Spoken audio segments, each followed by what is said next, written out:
The grand chamber of the Galactic Council stretched across 3 kilometers of polished stone and crystalline architecture.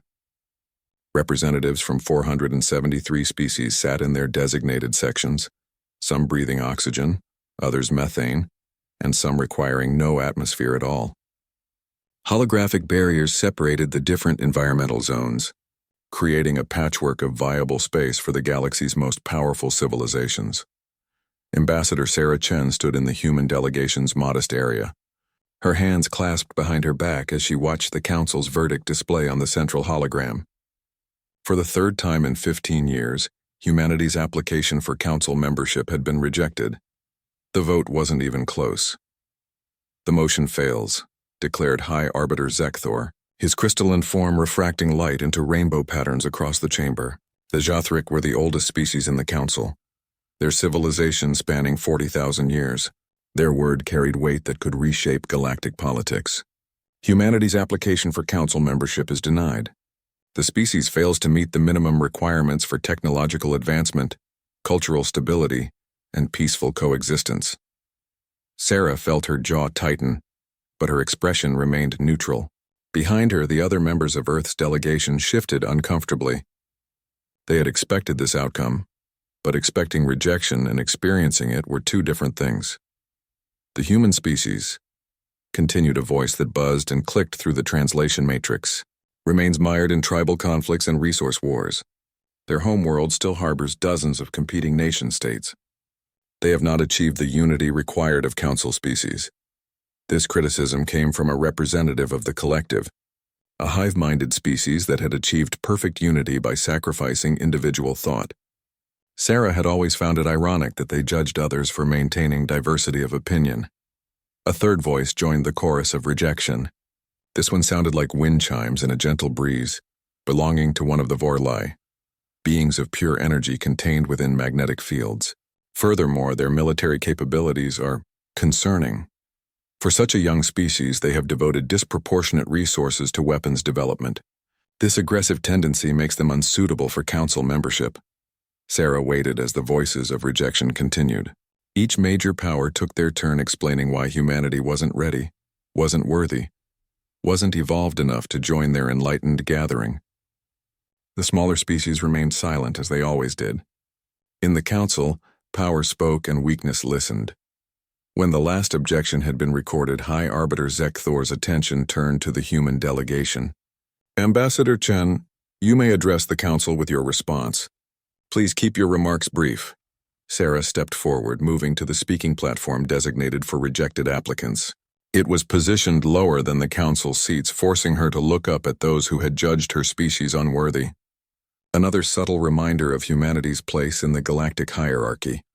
"Honored Council members," Sarah began, her voice steady and clear, "we have heard your concerns.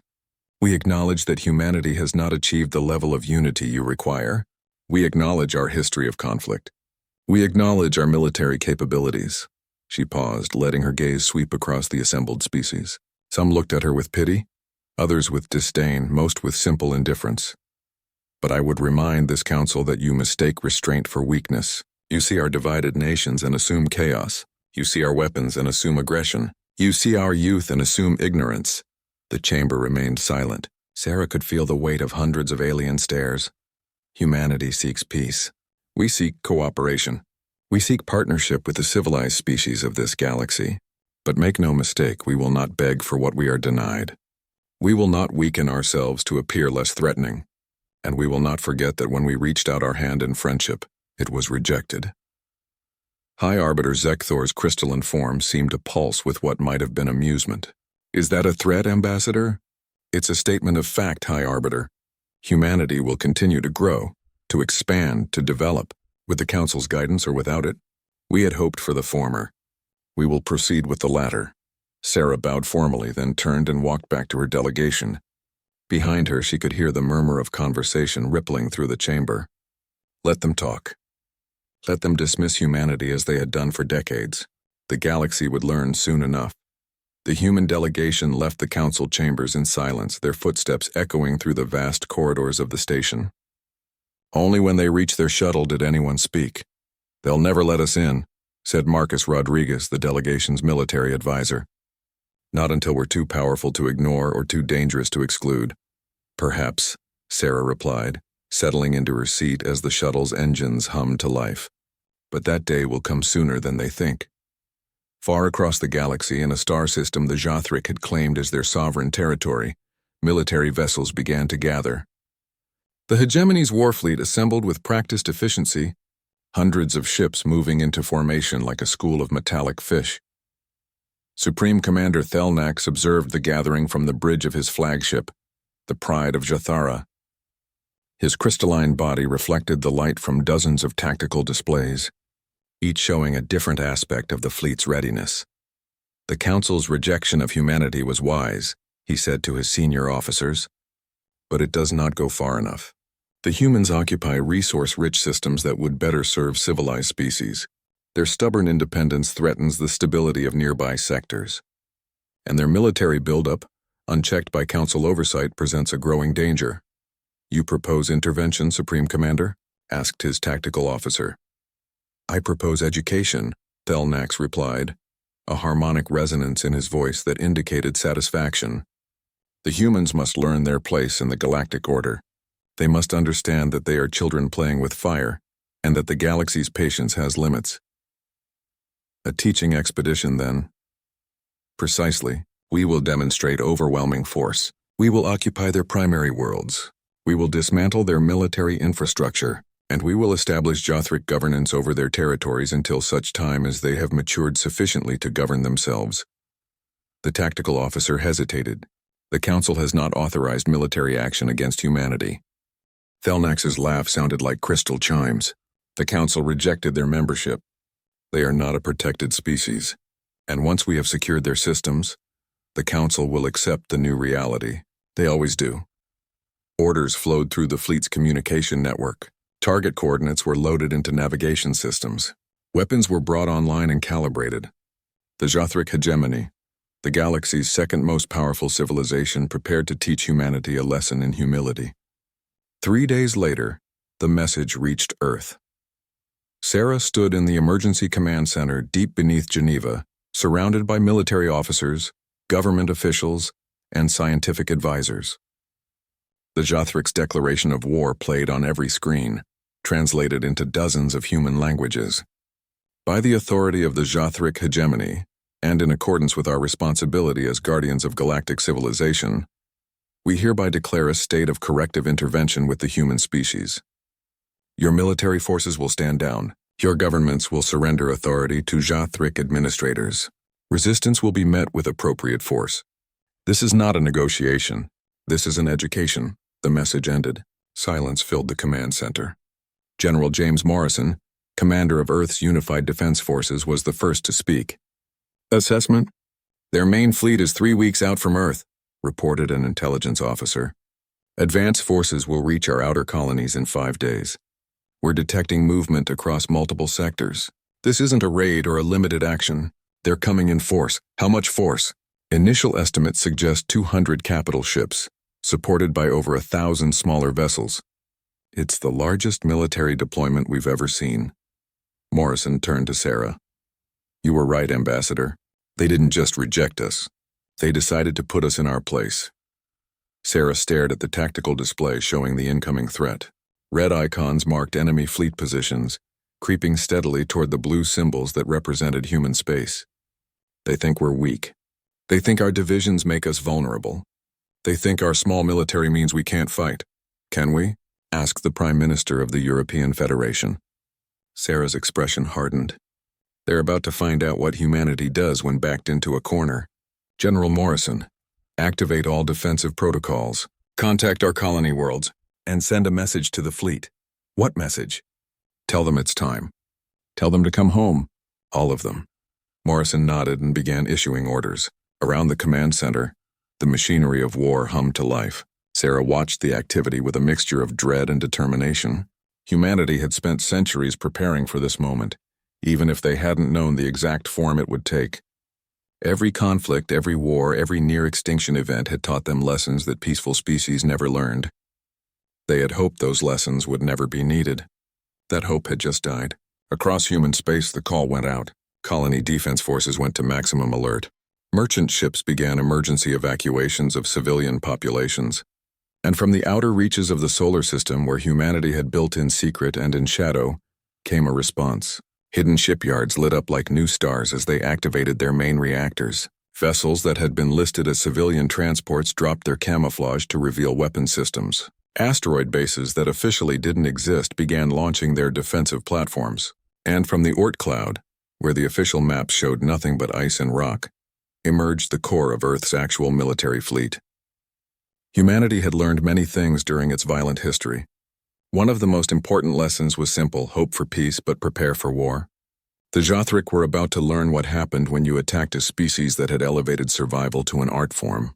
In his quarters aboard the Pride of Jathara, Supreme Commander Thelnax reviewed the intelligence reports on human military capabilities.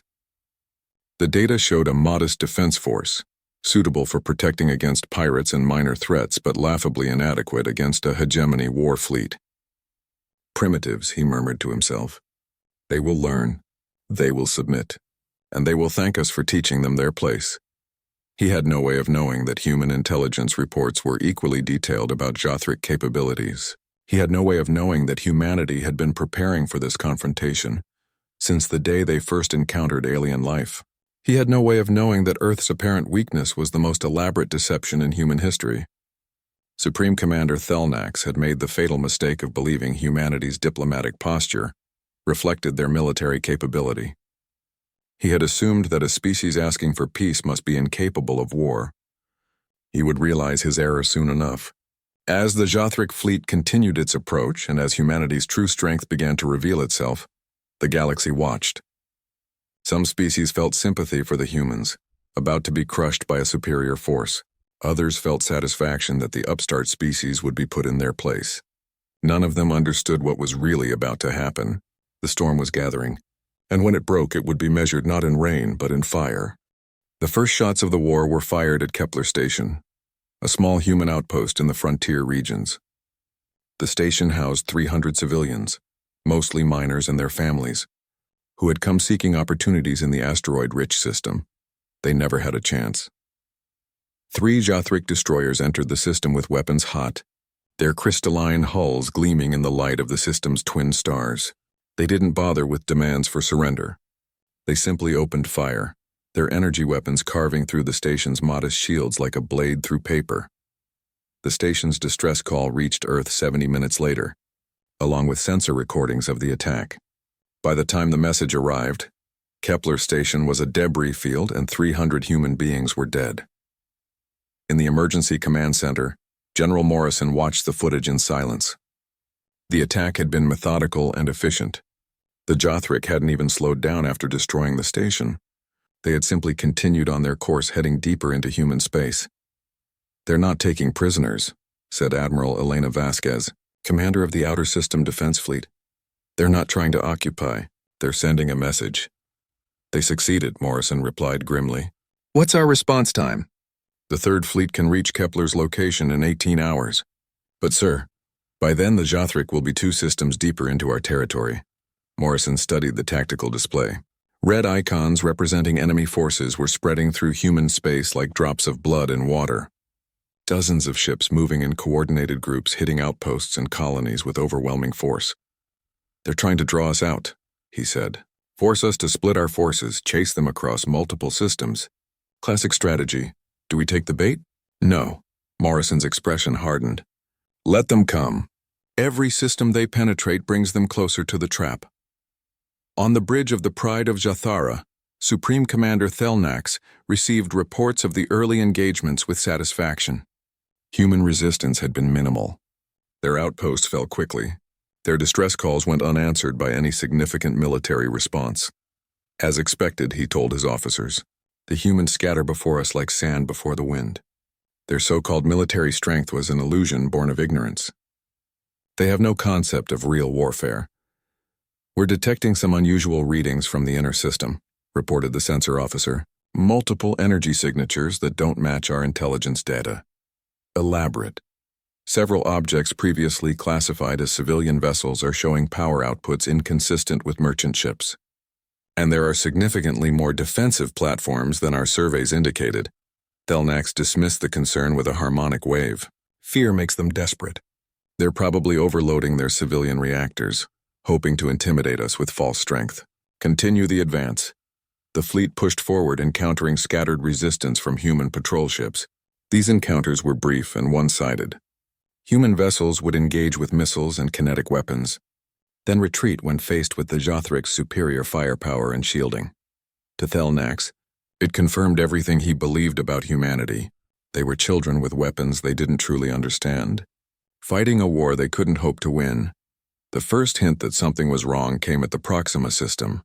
The Jothric's second attack wing, consisting of 20 warships, entered the system expecting another easy victory. The system contained a small human colony and, according to intelligence, minimal defenses. What they found instead was a kill box. The moment the Jothric ships emerged from hyperspace, proximity alerts screamed across every bridge. The space around them was filled with thousands of objects, each broadcasting an active sensor signature. "Mines," someone shouted. "The entire entry vector is mined." But they weren't mines. Or rather, they weren't just mines. As the Jothric ships began evasive maneuvers, the objects activated. But instead of exploding, they began transmitting targeting data, painting every Jothric vessel with sensor locks from multiple angles. That's when the real attack began. From concealed positions throughout the system, human weapons platforms opened fire. But these weren't the crude, kinetic weapons the Jothric had encountered before. These were railguns with magnetic acceleration far beyond what human technology was supposed to possess. They fired projectiles at relativistic speeds, turning simple metal slugs into devastating ship killers. The lead Jothric destroyer, the Swift Justice, took 3 hits in rapid succession. Its shields, designed to dissipate energy weapons, were nearly useless against solid projectiles, traveling at a significant fraction of light speed. The first round punched through the shield as if it didn't exist. The second carved through 30 meters of armored hull. The third struck the ship's main reactor. The Swift Justice became a brief new sun in the Proxima system. Evasive maneuvers. Screamed the wing commander. "Return fire!" Where are they shooting from? That was the problem. The human weapons platforms were hidden among the system's asteroids, camouflaged and using minimal power signatures until the moment they fired. By the time the Jothric sensors could locate a platform and return fire, it had already displaced to a new position. Humanity had learned guerrilla warfare in 1,000 conflicts across their history. Now they applied those lessons to space combat. The battle lasted 47 minutes. When it was over, the Jothric's second attack wing had been reduced to 6 heavily damaged ships. They retreated in disarray, their crews stunned by the ferocity and sophistication of the human defense. Human losses. 0. The sensor recordings from the battle reached the Pride of Zathara 3 hours later. Supreme Commander Thelnax watched them in disbelief. "This is impossible. Our intelligence indicated they lacked this level of technology. Where did these weapons come from?" His tactical officer had no answers. Perhaps they've been hiding their true capabilities. Perhaps this is technology they've recently acquired. From whom? They have no allies. The Council rejected them. Thelnax paused, a new thought crystallizing in his mind. Unless they've been preparing for this. Unless everything we've seen has been a deception. He pulled up the intelligence files on human history and began to read. What he found disturbed him. Humanity's path to the stars had been paved with conflict. 2 world wars that killed hundreds of millions. Dozens of smaller conflicts that nonetheless refined their understanding of strategy and tactics. Nuclear weapons developed not for space exploration, but for mutual destruction. A Cold War that drove technological advancement through fear and competition. And through it all, humanity had learned a fundamental lesson. Survival requires strength, and strength requires preparation. They've been ready for this, Thelnax said quietly. Not for us specifically, but for someone. They've spent centuries expecting a fight. What are your orders, Supreme Commander? Thelnax straightened, his crystalline form rigid with determination. We proceed. One victory changes nothing. We still have overwhelming force. We still have superior numbers. And we have something they lack. Experience with large-scale fleet actions. They may have prepared, but they've never fought a real war against a peer opponent. The fleet continued its advance, but now with caution replacing arrogance. On Earth, in a secure facility beneath the Rocky Mountains, Colonel David Park watched the same battle recordings with grim satisfaction. He commanded the Human Space Force's Strategic Planning Division, a unit that officially didn't exist. Phase 1 successful, he reported to General Morrison via encrypted channel. The Jothric have engaged our prepared defenses. They've taken casualties, and more importantly, they're beginning to understand they underestimated us. And Phase 2? Ready to execute on your order. The Q ships are in position. The trap is set. Morrison nodded. Hold position. Let them come deeper. We want their main fleet, not just their vanguard. Park understood the strategy. Humanity couldn't match the Jothric in numbers, but they could match them in cunning. Every human military academy taught the same historical lessons. Hannibal at Cannae, the Mongol feigned retreats, the Fabian strategy, the Trojan horse. Humanity had 1,000 years of tactical deception to draw upon. The Jothric were about to get an education in human military history. In the Tau Ceti system, a Jothric cruiser approached what appeared to be a fleeing human merchant convoy. 5 large vessels, broadcasting civilian transponder codes, were attempting to escape toward the system's outer jump point. Easy targets, easy prizes, easy propaganda. The cruiser closed to weapons range and prepared to fire a warning shot across their bow. That's when the 5 merchant ships dropped their disguises. Missile bays opened along their flanks. Railgun turrets emerged from concealed positions. Point defense systems activated. The civilian vessels transformed into warships in seconds. And they weren't alone. From their positions scattered throughout the convoy, 24 smaller craft revealed themselves. These were human fighters, small and agile craft that the Jothric had dismissed as obsolete. After all, why use fighters when your capital ships could engage at ranges measured in light seconds? But the human fighters weren't attacking the cruiser's exterior. They were targeting something more valuable. They shot out the cruiser's sensor arrays. Suddenly blind, the Jothric ship found itself surrounded by enemies it couldn't track. The Q ships poured fire into the cruiser from point-blank range. Kinetic rounds hammered through shields and armor. Missiles exploited the gaps, penetrating deep into the ship's structure before detonating. The cruiser's captain tried to surrender, but the human comm systems were incompatible with Jothric protocols. The battle language the species had developed couldn't bridge the gap between crystalline harmonic communication and human radio waves. The cruiser was destroyed, its crew dead, another lesson written in fire. Similar engagements erupted across a dozen systems. The Jothric advance slowed as caution replaced confidence. Every system entry became a potential ambush. Every merchant ship became a potential threat. Every asteroid could hide a weapons platform. Humanity was teaching the Jothric about fear. On the Pride of Jathara, Thelnax reviewed casualty reports with growing unease. In 2 weeks of fighting, the hegemony had lost 37 ships. Human losses were harder to calculate because their forces kept disappearing and reappearing in unexpected locations. But intelligence estimated fewer than 20 vessels destroyed. The exchange ratio was all wrong. The hegemony should have been crushing the humans through sheer weight of numbers. Instead, they were being bled by 1,000 cuts. They fight without honor, complained one of his officers. They hide in ambush. They disguise their warships. They target sensors and communications rather than engaging directly. Thelnax recognized the complaint for what it was, the cry of someone encountering an unfamiliar style of warfare. The Jothric had fought their wars according to strict conventions for thousands of years. Formal challenges, agreed-upon battle sites, rules of engagement that both sides respected. Humanity had no such traditions, or rather they had traditions of total war, where survival mattered more than honor. We're fighting them on their terms, Thelnax realized. Scattered across multiple systems, responding to their attacks following their lead. We need to change the paradigm. How, Supreme Commander? We gather our strength. We advance in a single overwhelming wave. We force them into a decisive engagement where numbers matter more than tactics. We bring them to battle on our terms. Orders went out across the fleet. The scattered task forces began to converge, forming a single massive armada. Over 200 capital ships and their supporting vessels all moving toward a single target, Earth. The sensor networks detected the movement within hours. In the emergency command center, alarms chimed as the true scale of the Jothric fleet became apparent. They're done playing games, Admiral Vasquez observed. They're coming straight for us with everything they have. General Morrison studied the tactical display. The red icons had stopped their scattered advances and were now coalescing into a single overwhelming force. By the time they reached Earth, they would represent the largest military fleet humanity had ever faced. Estimated arrival? 72 hours at current speed. Morrison turned to his command staff.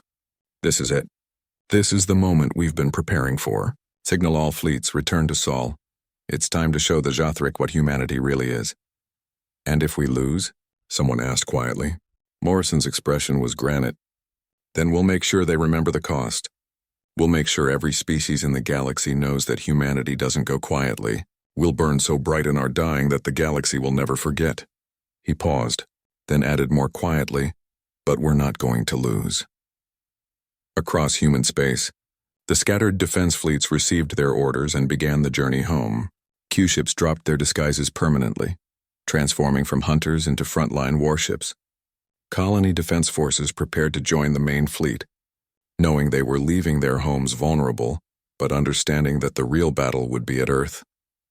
And in the Oort cloud, in shipyards that had built in secret for decades, the final pieces of humanity's defense activated. The storm was about to break. And when it did, the galaxy would finally see humanity as they truly were. Not the peaceful diplomats who had asked for council membership, but the survivors of 1,000 wars who had learned to turn struggle into strength. The Jothric wanted to teach humanity a lesson. They were about to learn one instead. The Jothric armada emerged from hyperspace at the edge of the Sol system like a plague of locusts. 215 capital ships, each one larger than anything humanity had ever built, accompanied by over 1,000 support vessels. Their crystalline hulls caught the distant light of Earth's sun, creating a display that would have been beautiful if it wasn't so terrifying. On the bridge of the Pride of Jothara, Supreme Commander Thelnak surveyed his fleet with satisfaction. This was power. This was the might that had kept the Jothric hegemony as one of the galaxy's premier civilizations for 40,000 years. Begin the advance, he ordered. All ships maintain formation. I want overwhelming force at every engagement. No more ambushes. No more guerrilla tactics. We crush them with pure strength. The Armada began its inexorable push toward the inner system, moving in a formation that had won 1,000 battles across the centuries. A wall of warships, overlapping fields of fire, impossible to outflank or outmaneuver. What they found waiting for them changed everything. The first indication came from the sensor stations. Energy signatures were appearing throughout the outer system, growing stronger by the minute as systems activated and came online. Reading multiple contacts, reported the sensor officer, confusion in his harmonic voice. Correction, hundreds of contacts. Correction again, thousands of contacts. Specify, Thelnax demanded. The tactical display updated, and for the first time in the war, Thelnax felt something close to doubt. The system wasn't defended by the scattered patrol ships and converted merchants they'd been fighting. What awaited them was a proper fleet. Human warships emerged from hiding spots throughout the outer system. They came from behind asteroids, from positions in planetary shadows, from clouds of debris that had concealed their energy signatures. And they came from places the Jothric didn't even know existed. The Oort cloud shipyards revealed themselves, massive construction platforms that had been building in secret for decades. From their bays came vessels that dwarfed the converted merchants. Proper warships built from the keel up for one purpose: combat. New contact classification, the sensor officer announced, his voice wavering. Human dreadnoughts. Multiple signatures. Counting 15, 20. Correction. Over 30 capital-class vessels. But that wasn't what shocked Thelnax. It was the smaller vessels that appeared in swarms around the capital ships.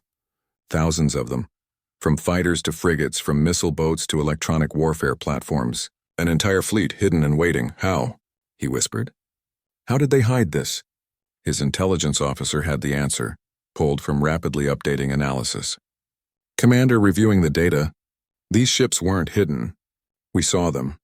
We cataloged them as civilian vessels, merchant fleets, mining operations.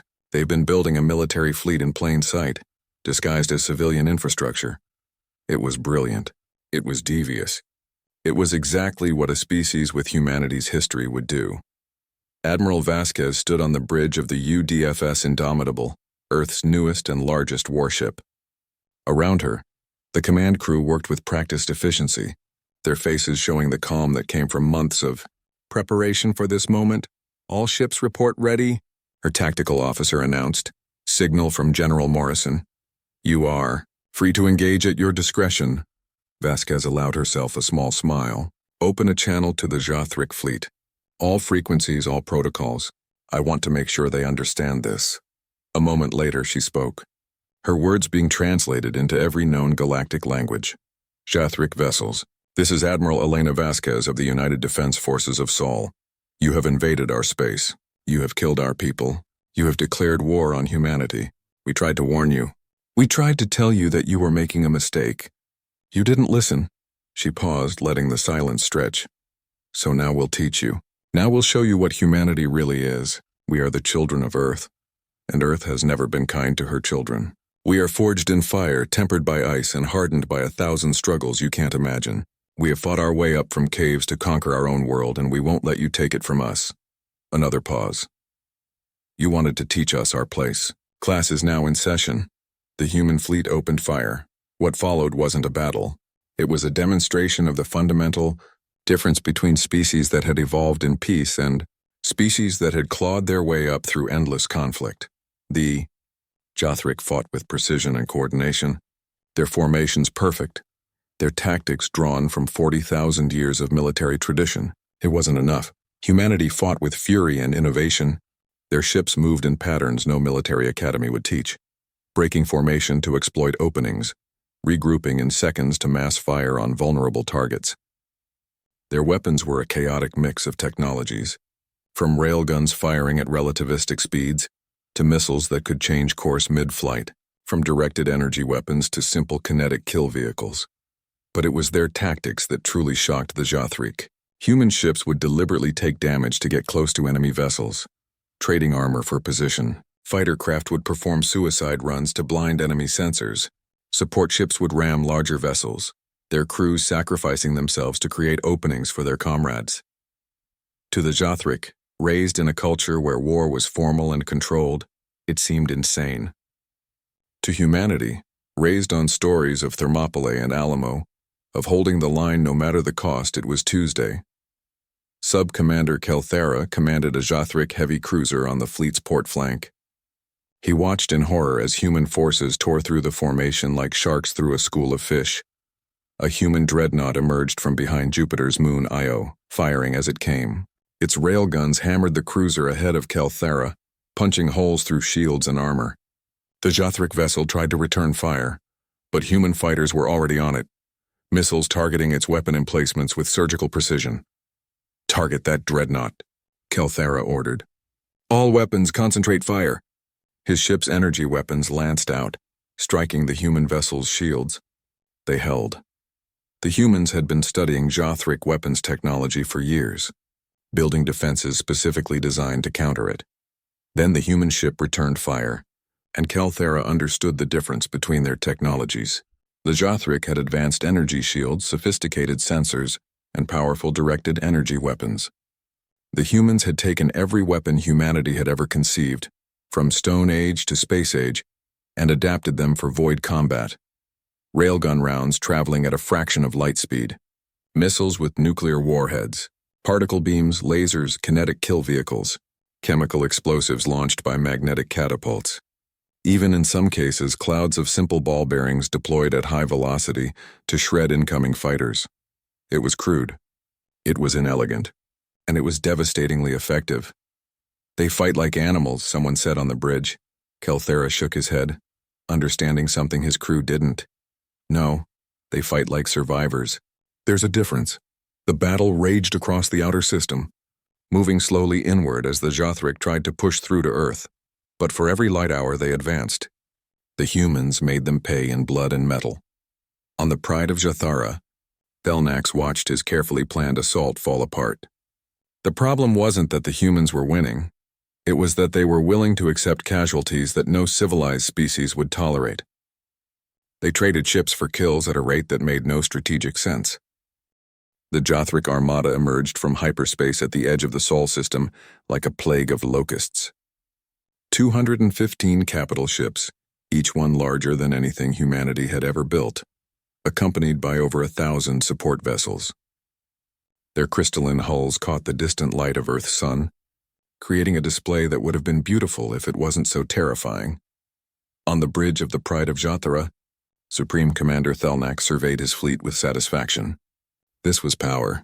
This was the might that had kept the Jothric hegemony as one of the galaxy's premier civilizations for 40,000 years. "Begin the advance," he ordered. "All ships maintain formation. I want overwhelming force at every engagement. No more ambushes. No more guerrilla tactics. We crush them with pure strength."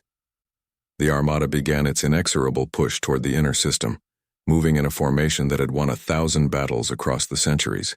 A wall of warships, overlapping fields of fire, impossible to outflank or outmaneuver.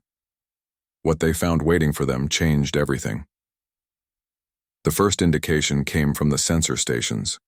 Energy signatures were appearing throughout the outer system, growing stronger by the minute as systems activated and came online.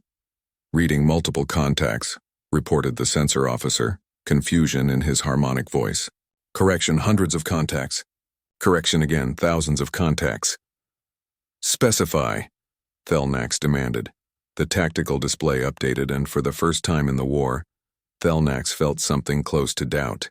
The system wasn't defended by the scattered patrol ships and converted merchants they'd been fighting. What awaited them was a proper fleet. Human warships emerged from hiding spots throughout the outer system. They came from behind asteroids, from positions in planetary shadows, from clouds of debris that had concealed their energy signatures. And they came from places the Jothric didn't even know existed. The Oort Cloud shipyards revealed themselves, massive construction platforms that had been building in secret for decades. From their bays came vessels that dwarfed the converted merchants. Proper warships built from the keel up for one purpose: combat. "New contact classification," the sensor officer announced, his voice wavering. "Human dreadnoughts. Multiple signatures. Counting 15, 20. Correction. Over 30 capital-class vessels." But that wasn't what shocked Thelnax. It was the smaller vessels that appeared in swarms around the capital ships. Thousands of them. From fighters to frigates, from missile boats to electronic warfare platforms. An entire fleet hidden and waiting. "How?" he whispered. "How did they hide this?" His intelligence officer had the answer, pulled from rapidly updating analysis. "Commander, reviewing the data, these ships weren't hidden. We saw them. We cataloged them as civilian vessels, merchant fleets, mining operations. They've been building a military fleet in plain sight, disguised as civilian infrastructure." It was brilliant. It was devious. It was exactly what a species with humanity's history would do. Admiral Vasquez stood on the bridge of the UDFS Indomitable, Earth's newest and largest warship. Around her, the command crew worked with practiced efficiency, their faces showing the calm that came from months of preparation for this moment. "All ships report ready," her tactical officer announced. "Signal from General Morrison. You are free to engage at your discretion." Vasquez allowed herself a small smile. "Open a channel to the Jothric fleet. All frequencies, all protocols. I want to make sure they understand this." A moment later, she spoke, her words being translated into every known galactic language. "Jothric vessels, this is Admiral Elena Vasquez of the United Defense Forces of Sol. You have invaded our space. You have killed our people. You have declared war on humanity. We tried to warn you. We tried to tell you that you were making a mistake. You didn't listen." She paused, letting the silence stretch. "So now we'll teach you. Now we'll show you what humanity really is. We are the children of Earth, and Earth has never been kind to her children. We are forged in fire, tempered by ice, and hardened by 1,000 struggles you can't imagine. We have fought our way up from caves to conquer our own world, and we won't let you take it from us." Another pause. "You wanted to teach us our place. Class is now in session." The human fleet opened fire. What followed wasn't a battle. It was a demonstration of the fundamental difference between species that had evolved in peace and species that had clawed their way up through endless conflict. The Jothric fought with precision and coordination, their formations perfect, their tactics drawn from 40,000 years of military tradition. It wasn't enough. Humanity fought with fury and innovation. Their ships moved in patterns no military academy would teach. breaking formation to exploit openings, regrouping in seconds to mass fire on vulnerable targets. Their weapons were a chaotic mix of technologies, from railguns firing at relativistic speeds to missiles that could change course mid-flight, from directed energy weapons to simple kinetic kill vehicles.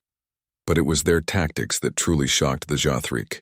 Human ships would deliberately take damage to get close to enemy vessels, trading armor for position. Fighter craft would perform suicide runs to blind enemy sensors. Support ships would ram larger vessels, their crews sacrificing themselves to create openings for their comrades. To the Jothric, raised in a culture where war was formal and controlled, it seemed insane. To humanity, raised on stories of Thermopylae and Alamo, of holding the line no matter the cost, it was Tuesday. Sub-Commander Kelthera commanded a Jothric heavy cruiser on the fleet's port flank. He watched in horror as human forces tore through the formation like sharks through a school of fish. A human dreadnought emerged from behind Jupiter's moon Io, firing as it came. Its railguns hammered the cruiser ahead of Kelthera, punching holes through shields and armor. The Jothric vessel tried to return fire, but human fighters were already on it, missiles targeting its weapon emplacements with surgical precision. "Target that dreadnought," Kelthera ordered. "All weapons concentrate fire." His ship's energy weapons lanced out, striking the human vessel's shields. They held. The humans had been studying Jothric weapons technology for years, building defenses specifically designed to counter it. Then the human ship returned fire, and Kelthera understood the difference between their technologies. The Jothric had advanced energy shields, sophisticated sensors, and powerful directed energy weapons. The humans had taken every weapon humanity had ever conceived, from Stone Age to Space Age, and adapted them for void combat. Railgun rounds traveling at a fraction of light speed, missiles with nuclear warheads, particle beams, lasers, kinetic kill vehicles, chemical explosives launched by magnetic catapults. Even in some cases, clouds of simple ball bearings deployed at high velocity to shred incoming fighters. It was crude, it was inelegant, and it was devastatingly effective. "They fight like animals," someone said on the bridge. Kelthera shook his head, understanding something his crew didn't. "No, they fight like survivors. There's a difference." The battle raged across the outer system, moving slowly inward as the Jothric tried to push through to Earth. But for every light hour they advanced, the humans made them pay in blood and metal. On the Pride of Jathara, Thelnax watched his carefully planned assault fall apart. The problem wasn't that the humans were winning. It was that they were willing to accept casualties that no civilized species would tolerate. They traded ships for kills at a rate that made no strategic sense. The Indomitable, humanity's pride and newest warship, accelerated directly toward the Pride of Jathara. The Jothric flagship's weapons tore into her, each hit stripping away armor and killing crew, but the human ship didn't stop. Thelnax watched death approach and finally understood what humanity was. They were a species that had learned one lesson above all others: survival requires sacrifice. They would pay any price, endure any hardship, make any sacrifice necessary to protect their home. The Indomitable struck the Pride of Jathara at a significant fraction of light speed. The impact was visible from Earth, a brief flash of light that marked the death of two civilizations' greatest warships, and the death of the weapon that would have destroyed humanity's homeworld. The destruction of the Pride of Jathara sent shockwaves through both fleets, but for very different reasons. For the Jothric, it was the loss of their supreme commander and their most powerful vessel. For humanity, it was validation that their desperate gambit had worked. Admiral Vasquez hadn't died in the collision. At the last moment, she'd ordered all non-essential crew to the escape pods, staying behind with a skeleton crew to guide the Indomitable to its target. They had died as heroes, and their sacrifice had saved Earth. General Morrison stood in the command center, watching the tactical display as the battle continued. The Jothric fleet was in disarray, their command structure shattered. But they still had over 150 capital ships, more than enough to finish what they'd started. "Sir, we're receiving a transmission from the Jothric fleet," the communications officer announced. "It's on an open channel, broadcasting to everyone. Put it through." The voice that came through had the harmonic quality of Jothric speech, but there was something different about it. Less arrogance, more respect. Human forces, this is Sub-Commander Kelthera of the Hegemony Fleet. I have assumed temporary command. I request a cessation of hostilities to discuss terms. Morrison exchanged glances with his staff. This was unexpected. What kind of terms? Terms of our surrender. Silence filled the command center. After a moment, Colonel Park spoke. It could be a trick. They still outnumber us. They do, Morrison agreed. But they've learned something today. They've learned what it costs to fight humanity. Patch me through. The channel opened. Morrison spoke carefully, aware that this moment could determine the future of human-alien relations. Sub-Commander Kelthera, this is General James Morrison of Earth's Unified Defense Forces. You're offering surrender? I am, but with conditions. I'm listening. We will withdraw from your space. We will provide reparations for the colonies we destroyed. We will recommend to the Council that humanity be granted full membership with security privileges. Kelthera paused. But we ask for safe passage for our forces and the return of any prisoners or survivors from damaged vessels. Morrison considered this. It was more than he'd expected, but less than total victory would yield. Why should we accept? We're winning. Are you? Kelthera's response was calm. You've bloodied us, yes. You've proven yourselves formidable warriors, but you've also lost a third of your fleet. If we continue this fight, we will eventually win through sheer numbers. But the cost, another pause. The cost will be more than either of our species can afford. He was right. Humanity had played its strongest cards. The surprise was gone, the hidden fleets revealed, the secret weapons deployed. A continued fight would be a grinding war of attrition that would devastate both sides. But more than that, Morrison recognized something in Kelthera's voice. Not defeat, but understanding. The Jothric had learned what humanity was capable of, and unlike their dead commander, this one was wise enough to accept the lesson. Stand by, Sub-Commander. I need to consult with my superiors. Morrison muted the channel and turned to his staff. Opinions? We should press the advantage, one admiral argued.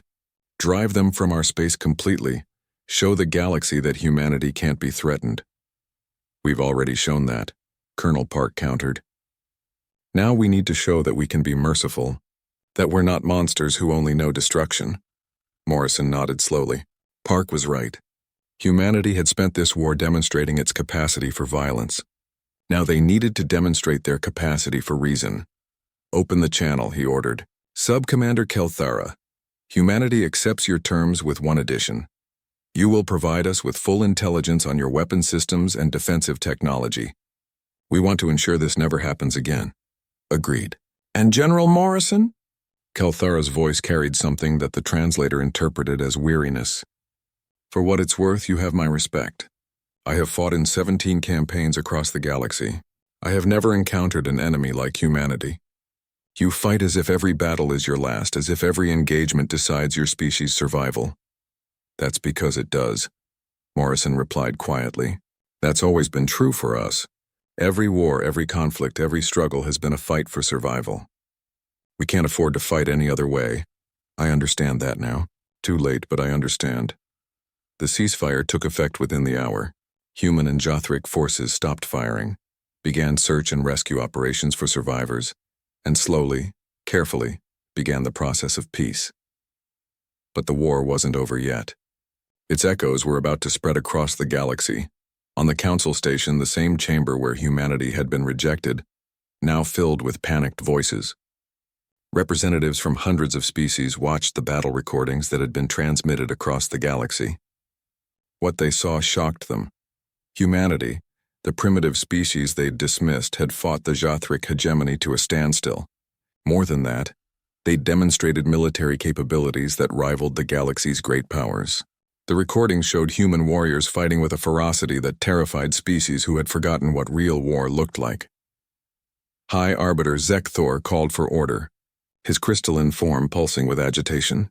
This council must address the human situation immediately. They have proven themselves a major military power. We can no longer ignore them. They're dangerous, hissed a collective representative. You've seen how they fight. No regard for losses, no respect for civilized warfare. They're barbarians with starships. They're defenders, corrected a voice from the Vorlay delegation. They were attacked and they responded. Can any of us say we wouldn't do the same to protect our homeworlds? The argument raged for hours. Some species wanted to crush humanity before they became too powerful. Others wanted to embrace them as allies.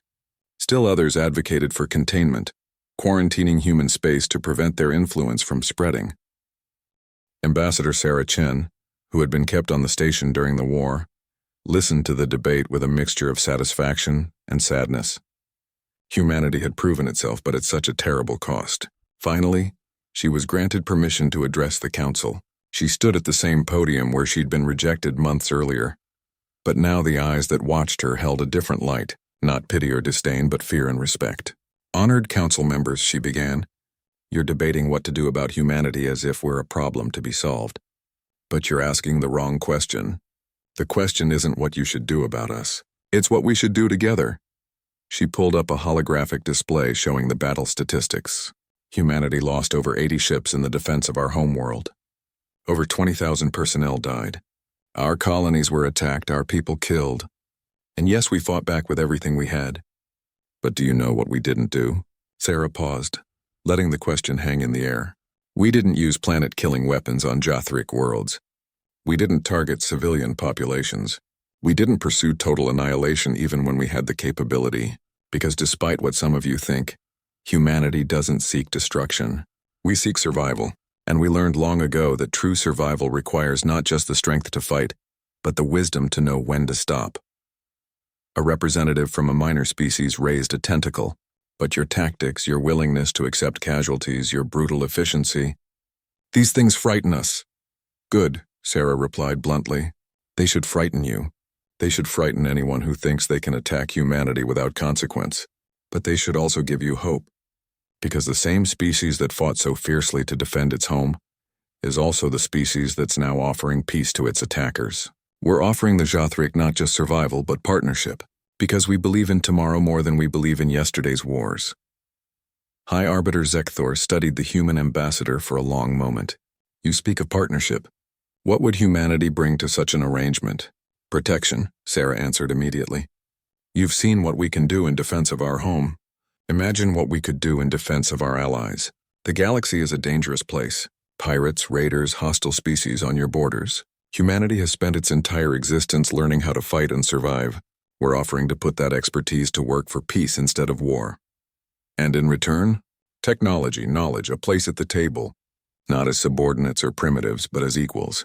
We want what we've always wanted, to be part of the galactic community. Not to dominate it, but to contribute to it. The debate continued for days. Behind the scenes, deals were made, alliances formed, and political calculations adjusted to account for humanity's new status. In the end, the vote wasn't even close. Humanity was granted full council membership with a permanent seat on the Security Council. The vote was accompanied by a formal apology from the council for their previous rejections, and a condemnation of the Jothric's aggressive war. But more importantly, something fundamental had changed in the galaxy's perception of humanity. They were no longer the curious primitives from the outer rim. They were a force to be reckoned with. On Earth, the news of the Council's decision was met with celebration, but it was tempered by the memory of those who died to earn that recognition. In cities across the planet, memorial services were held for the fallen. Admiral Vasquez and the crew of the Indomitable were honored as heroes. The colonies that had been destroyed were not forgotten. General Morrison stood at Arlington National Cemetery, looking at the new section that had been added to honor those who died in the war. Thousands of graves, each one representing a person who'd given everything to protect humanity's future. Was it worth it? Asked Colonel Park, standing beside him. Morrison was quiet for a long moment. 20,000 people died. 80 ships destroyed.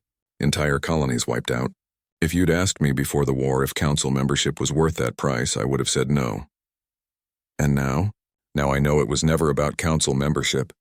It was about showing the galaxy that humanity will not be conquered, will not be enslaved, will not be destroyed. We paid a terrible price, but we earned something more valuable than a council seat. We earned respect. We earned security. We earned the knowledge that our children will grow up in a galaxy that knows better than to threaten Earth. Park nodded slowly. The Jothric learned that lesson. Yes, and now the rest of the galaxy knows it too.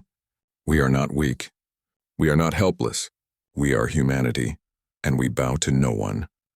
In the Jothric home system, Subcommander Kelthara stood before the Council of Crystals, the governing body of the hegemony. He'd been summoned to explain the defeat, to account for the loss of over 100 ships and thousands of crew members. The interrogation was harsh, but Kelthara answered every question honestly. When they asked why he'd surrendered with numerical superiority, he gave them a simple answer. Because I chose survival over pride. The humans would have fought to the last ship, to the last person, to the last breath. They would have taken us with them into destruction. I chose to save our people rather than pursue a Pyrrhic victory that would have left both species crippled. You consider this a victory? One of the council members demanded. No, Kelthara replied. I consider it a valuable lesson. We thought humanity was weak because they sought peace. We thought their divisions made them vulnerable. We thought their youth made them ignorant. We were wrong on every count. They are strong because they've had to be. They are united when threatened because they've learned that survival requires unity, and they are wise in ways that we, for all our age, are not. Wise? They're barbarians. No, Kelthara said firmly. They're survivors. And there's a difference. Barbarians destroy without purpose. Survivors do whatever is necessary to protect their own. The humans didn't seek this war. We brought it to them. And when we did, they showed us exactly what they're capable of. We should be grateful they also showed us mercy. The council was silent for a moment. Finally, the lead crystal spoke. What would you have us do, Subcommander? Honor the peace agreement, pay the reparations, and never ever threaten humanity again. Because next time they might not stop at defense. Next time, they might decide that the only way to truly secure their future is to eliminate the threat permanently. And after what I've seen, I believe they could do it.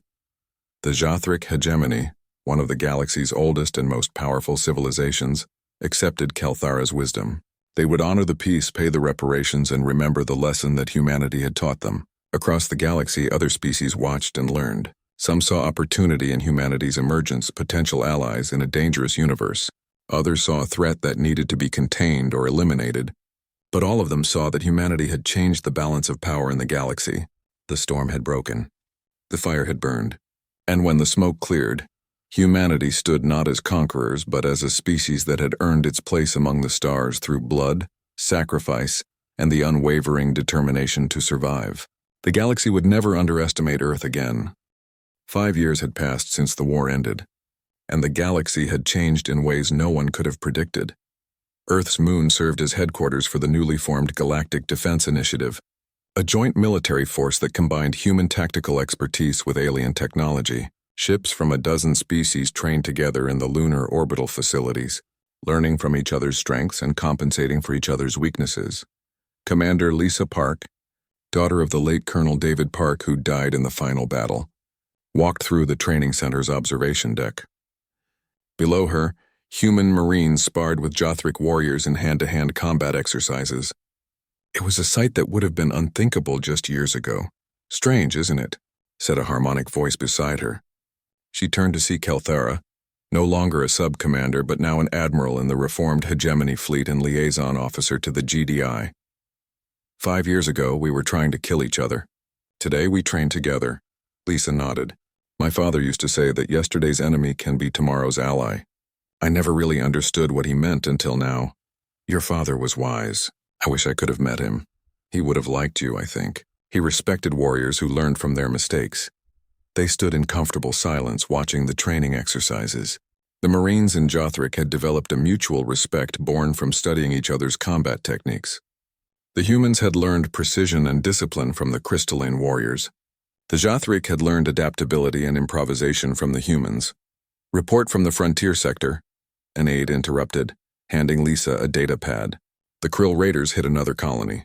3 ships, 40 casualties before local defense forces drove them off. Lisa's expression darkened. The Krill were a species that hadn't learned the lessons of the human-Jothric war. They still thought they could prey on weaker civilizations without consequence. Has the planet requested assistance? Yes, Commander. They're asking for GDI intervention. Approved. Deploy Task Force 7, Human and Jothric Vessels Joint Command. Show the Krill what happens when they attack Council-protected worlds. Kelthara nodded approval. I will personally lead the Jothric contingent. The Krill need to understand that the galaxy has changed. 3 days later, Task Force 7 arrived at the frontier colony. The Krill raiders, expecting easy prey, found themselves facing a combined human-Jothric fleet that gave them exactly one chance to surrender. They took it. The galaxy was learning that the new order meant protection for those who accepted it and swift justice for those who didn't. Humanity's reputation as fierce defenders, combined with Jothric technology and resources, created a security force that brought stability to regions that had known only chaos. But not everyone was happy with the changes. In a dimly lit chamber on the council station, representatives from several species met in secret. They were the remnants of the old guard, civilizations that had dominated the galaxy before humanity's emergence. The humans grow too powerful, hissed the collective representative. They control the Security Council. Their military doctrine is being adopted by dozens of species. Their influence spreads like a virus. What would you have us do? Asked a delegate from the Vorlai. They earned their place. They've brought stability to troubled regions. Their partnership with the Jothric has ended conflicts that have burned for centuries. Exactly. They've changed everything. The old order, the careful balance we maintained for millennia, is collapsing. Soon they'll dominate the entire council. Or, suggested a quieter voice, we could accept that perhaps the old order needed to change. Perhaps humanity's perspective is exactly what the galaxy needed. The debate raged, but it was ultimately meaningless. The galaxy had moved on. Humanity wasn't going anywhere, and trying to push them out would only result in another lesson being taught. On Earth, in the same cemetery where General Morrison had stood 5 years ago, Sarah Chen placed flowers on Admiral Vasquez's memorial. The site had become a place of pilgrimage, visited by beings from across the galaxy who wanted to pay respects to the woman who'd saved Earth. "Still miss her?" asked Morrison, approaching from behind. "Every day," Sarah replied. "She should be here to see what she made possible." What all of them made possible. Morrison looked at the thousands of graves surrounding them. "I think they know. Somehow I think they know." "The council voted this morning," Sarah said, changing the subject. "The Tarkon system has requested admission. They'll be the 15th species to join since the war. Because they see what council membership means now. Protection, partnership, and the knowledge that they won't face threats alone. It's what we always wanted," Sarah mused. "A galaxy united not by force, but by mutual interest. We just had to prove we were strong enough to be worth listening to." Morrison smiled slightly. "Your warning to the council 5 years ago. You told them they were mistaking restraint for weakness. They didn't listen, but they learned. That's what matters." In the rebuilt Kepler station, the colony that had been destroyed in the war's opening strike, children played in the new habitat dome. The station had been the first reconstruction project jointly funded by humans and Jothric, a symbol of their commitment to peace. Among the children was a young girl named Hope, born during the evacuation and named for what her parents clung to in their darkest hour. She didn't remember the war, knew it only from stories and history lessons. To her, the galaxy was a place where different species worked together, where humans and Jothric were partners rather than enemies. It was the future that 20,000 people had died to create. In the Jothric home system, the Council of Crystals held a remembrance ceremony for those who'd fallen in the war. Kelthera stood among the attendees, his thoughts on Supreme Commander Thelnax and the thousands of crew members who'd died under his command. The war had changed the hegemony in profound ways. The arrogance that had led them to attack humanity had been replaced with humility. The rigid military doctrine that had failed them had been supplemented with human tactical flexibility. The isolation they'd maintained for millennia had given way to genuine partnership. "Do you regret the war?" asked a junior officer beside him. Kelthera considered the question carefully. "I regret the deaths. I regret the suffering. I regret that it took such violence to teach us what should have been obvious. But I don't regret what came after. The hegemony is stronger now, not because of our ships or weapons, but because we learned that true strength comes from unity with others, not dominance over them. The humans taught us that. They did. Through fire and fury, through sacrifice and determination, they showed us what we'd forgotten during our millennia of dominance.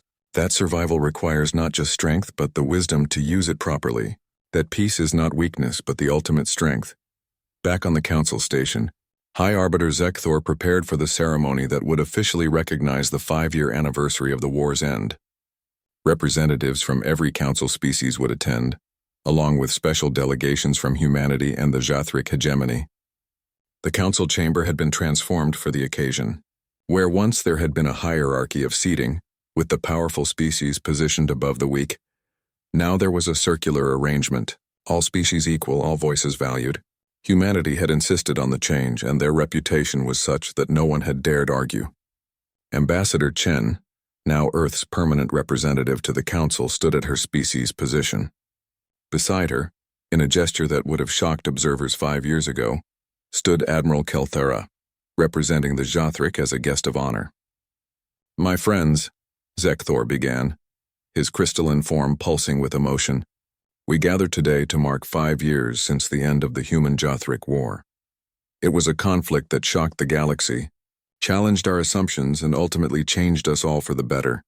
He paused, looking directly at Sarah. "Humanity came to us seeking membership. We rejected them. We judged them weak, primitive, unworthy, and when one of our own decided to teach them their place, humanity taught all of us a different lesson. They showed us that strength is not measured by age or technology, but by determination and will. They showed us that peace is a choice, not a weakness, and they showed us that the greatest civilizations are not those who dominate, but those who defend." Sarah stepped forward. "High Arbiter, honored council members, humanity accepts your recognition with gratitude and humility, but we want to be clear about something. We didn't fight that war to prove we were worthy of joining you. We fought because we had no other choice. We fought because our survival depended on it, and in the end we offered peace not because we were weak, but because we were strong enough to choose mercy over vengeance." Kelthera spoke next, his harmonics carrying across the chamber. "The Jathric hegemony offers its eternal gratitude to humanity, not for defeating us but for showing us mercy, for teaching us that today's enemy can indeed be tomorrow's ally, for demonstrating that the greatest victory is not in destruction, but in transformation. We are better now than we were, and that is because humanity gave us the opportunity to learn and grow." The ceremony continued with speeches from other species, each acknowledging how humanity's emergence had changed their perspectives. Some spoke of increased security. Others mentioned economic partnerships.